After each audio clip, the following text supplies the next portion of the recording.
Hello guys, may buntag. Update na sa tagay sa atong mga anak sa atong mga minahal sa kinabuhi. February 17.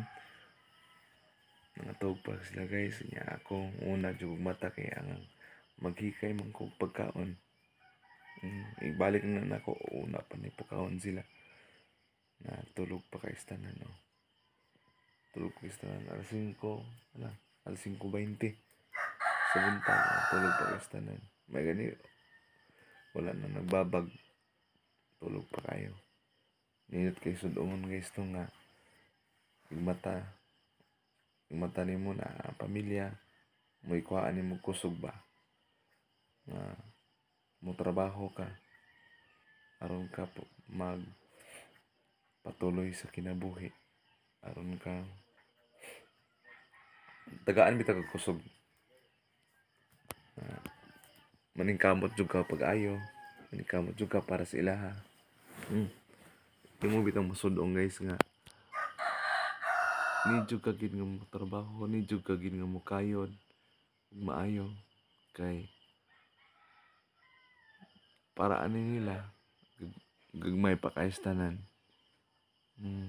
Ni jud ka bisag na kay sakit moingon lang kang wala, imo nang agwantahon ang tanan. Survive jud ka kay ang inadlaw nga panginahanglanon samot na karon nga nagmahal na ang paliton, ni jud ka gid nga dili ka absent, ni jud ka gid nga mo trabaho og maayo kay aron naa sila makaon, aron na ikapamalit, na ikabawon sa eskwelahan, bisag ginagmay ra basta naa. Tug pa kay Inday Vlogs guys. Una ako din silang pukaon.